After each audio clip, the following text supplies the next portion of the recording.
at this point, I want to thank you, Mr. Referee, for what you did in Dallas, because all you did was poke the bear named Dan Campbell. Light the fire. And we'd gone to a Super Bowl.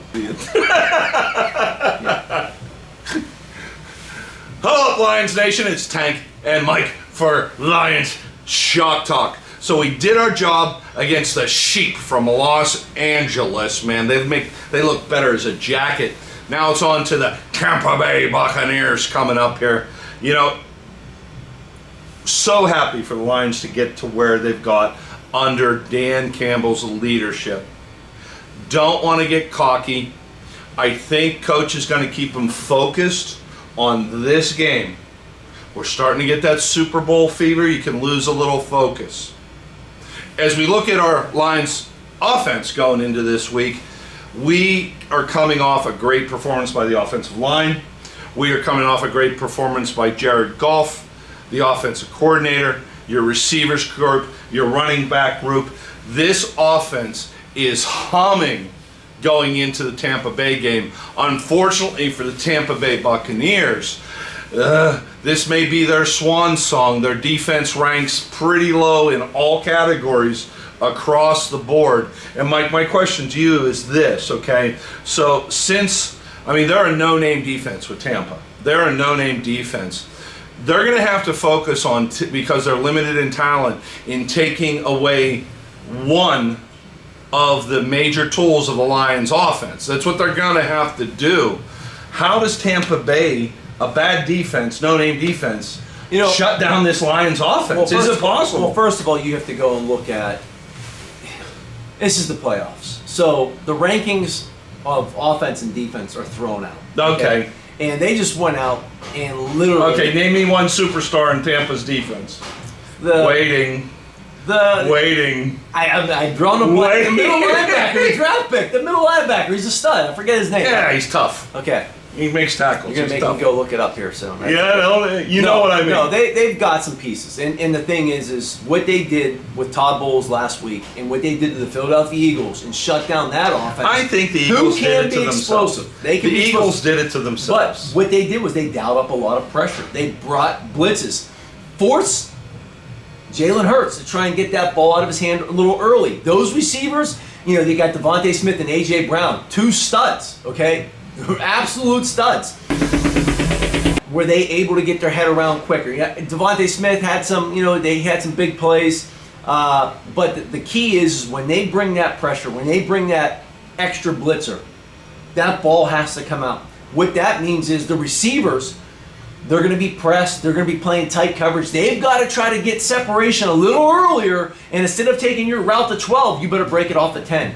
Instead of taking it to 10, you better break it off at 8. Because they're coming. And that ball's got to come out. Jared Goff has to be comfortable getting that ball out quick. They've got to be ready for it. And then have you seen our offensive line?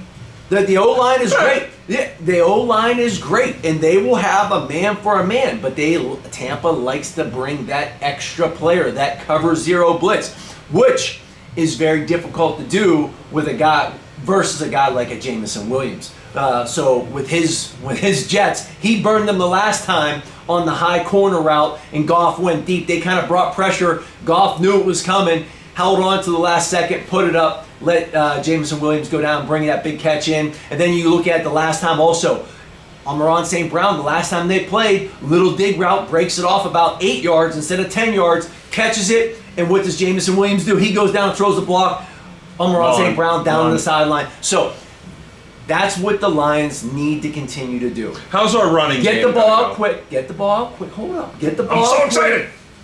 Get the ball out quick and fight and block.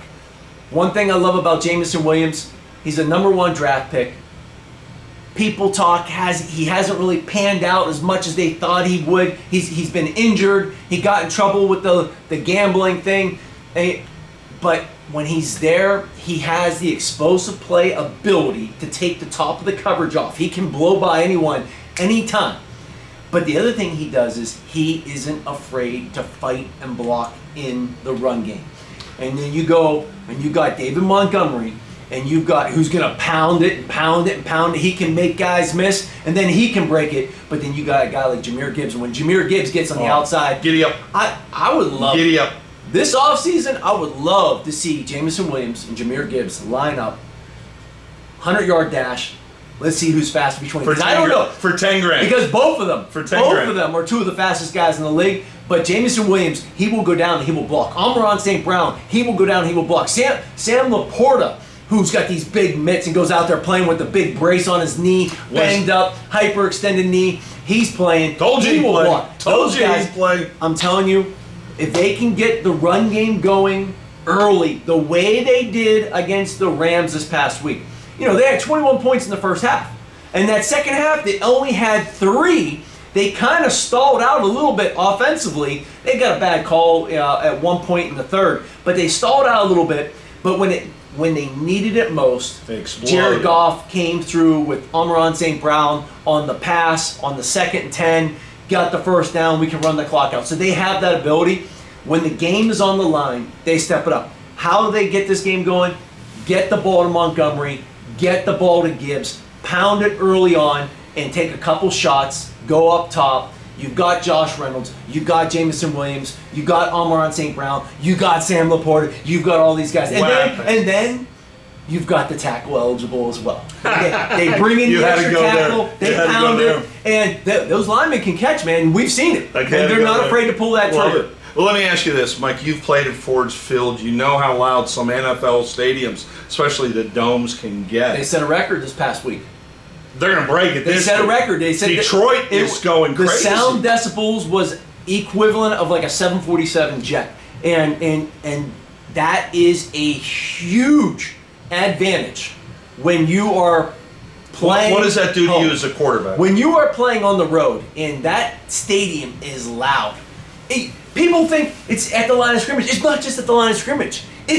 It's during the timeouts when the coach is trying to talk to the player. When things are calm, get loud then. Because that communication, instead of me and you just talking, hey, do you like this? Do you want to go with this? No, we're yelling and we're trying to talk to each other. And then when you get in the huddle, you saw Stafford yelling in the huddle. Yeah. You have to do that. And that is a huge advantage because now all of a sudden, you say on one, on two, all of a sudden guys start hearing things. The pressure of the playoffs is on the line. You're bringing pressure. You're bluffing the blitz. All of a sudden guys are flinching. That crowd noise plays a huge part.